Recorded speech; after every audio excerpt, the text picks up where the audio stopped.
Okay, so what's your name? I'm Nick. And how old are you? I'm 15. Okay, and can you tell me how long have you been playing soccer for, Nick? Ever since I was like 6 years old. 6 years old, wow, that's amazing. And so tell me how you fell in love with the sport of soccer. Well, my dad introduced it to me, obviously. I kind of was more, it came easier to me than other sports, and I found that a lot easier because I tried all these other sports and soccer just came easier and I loved it. And I've just been playing ever since. Okay, so the biggest influence in your life has been your dad, and your dad's name is? Gus Rigas. Okay, and he's a former pro soccer player, right? Yeah. Okay, and so now do you want to become a pro soccer player yourself, follow your father's footsteps, or do you have other plans? I hope so. I mean, really these days it's all about luck. If somebody sees you at one certain time, you may be a full ride in Europe, or you could be a phenomenal player and nobody see you and you end up being whatever is your plan B in life. So it's really just like a toss-up. But I mean, I would really enjoy playing professional because that's what I like to do, and it wouldn't be like hard for me to do. So all the years that you've been learning from your dad on how to actually play the sport of soccer, do you notice that you stand out any different from the other soccer players that you go to school with on your team? Well, yeah. I mean, of course, not everyone has the privilege to have a professional soccer player be your father, but of course, everyone tries their hardest, and I mean, I try not to pick out who's better than me, and I try not to be cocky, and I try not to just focus. I try to just focus on my game and not how other people play. Yeah. What are some of the best qualities and things that in strategies that you think that you've learned from your dad that you haven't learned from any other coach that you've had? Well, I mean, I've had a lot of coaches, and some of them were decent, and some of them were not so decent. And I've learned a lot from my father being my coach, mainly because he teaches the way that I like most kids even just like this, because most coaches are just negative and they're yelling and screaming on the field, and not many kids like that. It's really hard to learn when you're being yelled at, and not many coaches know that. They don't really realize that they're yelling just because they're so into the game. But I mean, it is what it is. Does that disempower you? When a coach is yelling, do you find that you take it actually personal? Yeah, when a coach yells at me, I feel like I'm not doing anything right, and I just feel discouraged because the coach would just yell at me no matter what I do, even if I do it the right way, and that confuses you because you never really learn the right way, and you just keep getting yelled at, even if you're doing it the right way. So. And what happens to the team when everybody's getting yelled at?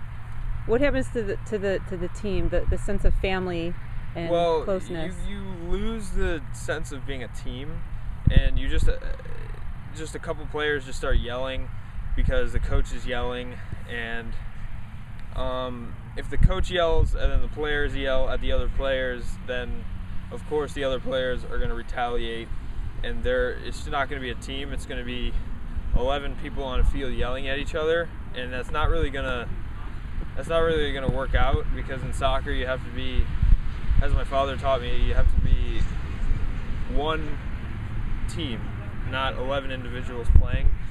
Otherwise, the game isn't going to go well for you.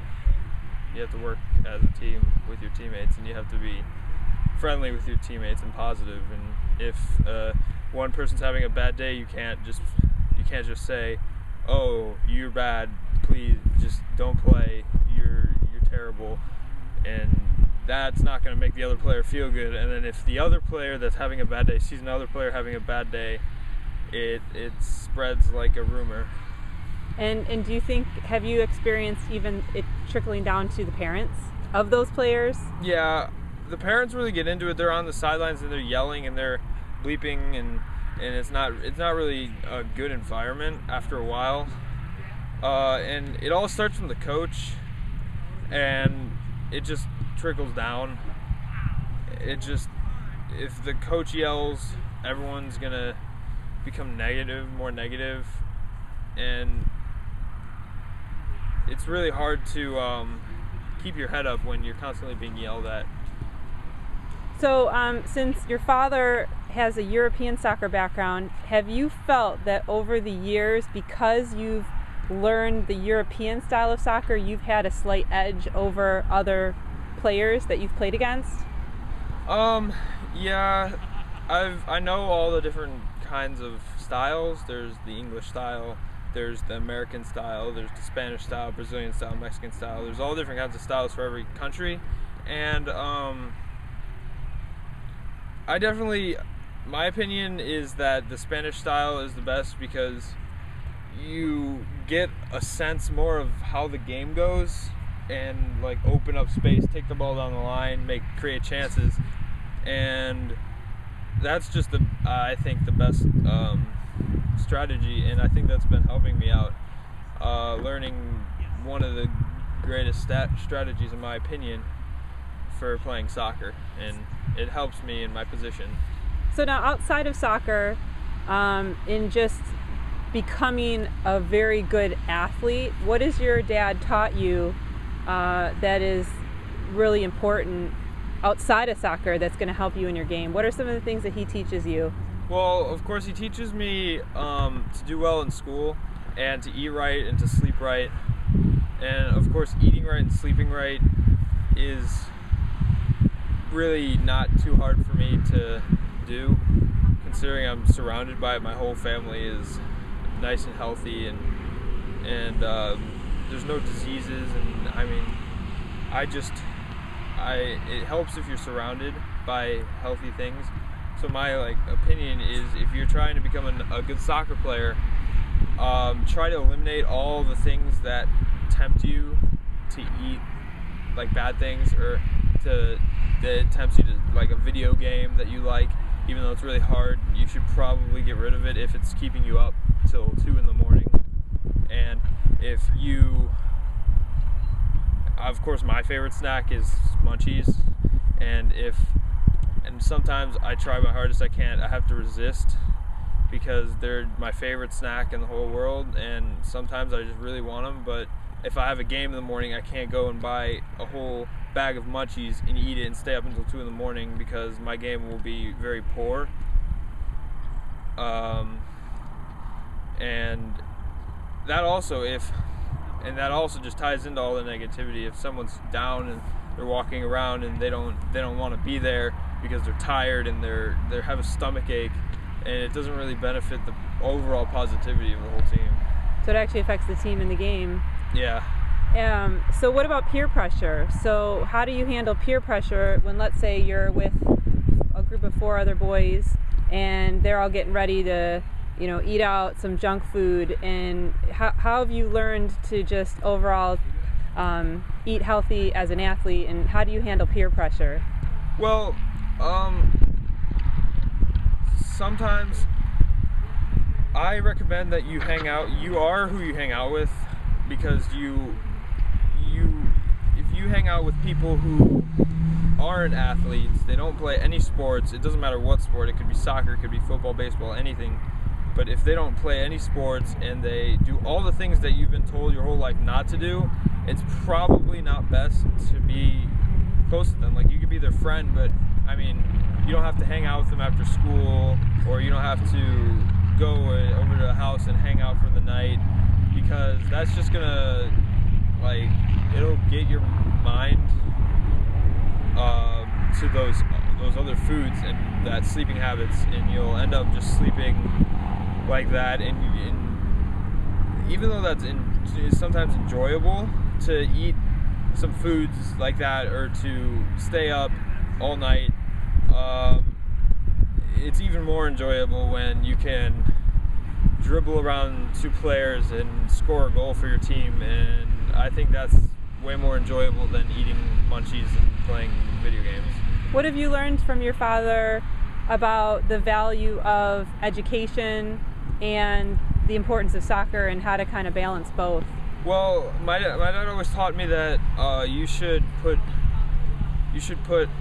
school above everything. Obviously, your family is above everything, but your school is always second, below your family, and you should. And soccer's always third. Soccer's always below school and family, just because soccer's a hobby, and if you end up not going professional and following soccer your whole life, it's good that you have an education to back you up just in case, because if you end up going professional, anything can happen. You could get hit in your knee, and your knee is out and you can't play for the rest of your life. And knock on wood, but at least you have a degree or something in what you like to do also, like your second thing that you like to do most.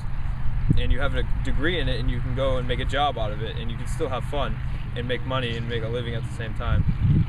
So is there anything else that, what would you say to someone who is 13 years old and really wants to go to college and play soccer, or go off to play professional, that doesn't have a background or parents that necessarily fully support them or come from a soccer background? What would you say are some of the most important things that they can do in their life to help them improve their overall game and mindset? Well, I mean, 13 is, to me, it's that borderline from going to 8th grade to 9th grade, just entering high school. And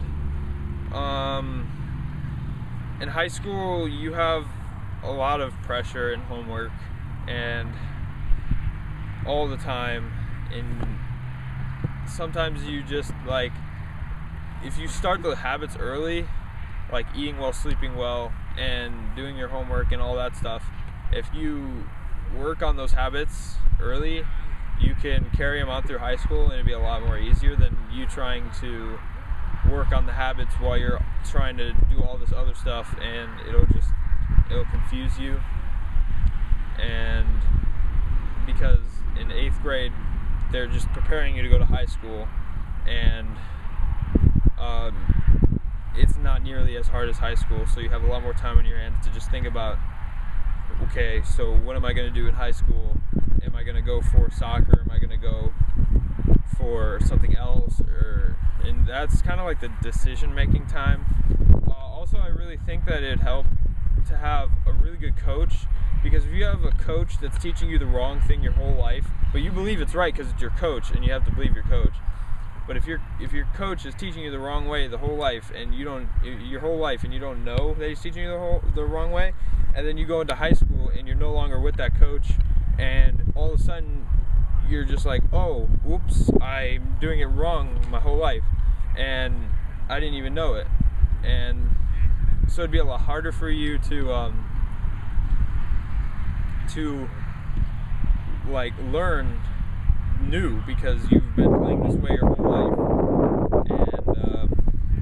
and then all of a sudden you just have to switch. And also, I think it helps if you watch on TV, just even if it's for an hour, just watch a really good team on TV and just compare your game to the game on TV, and see and just watch and focus what they're doing. And it's kind of like soccer homework. You watch the game on TV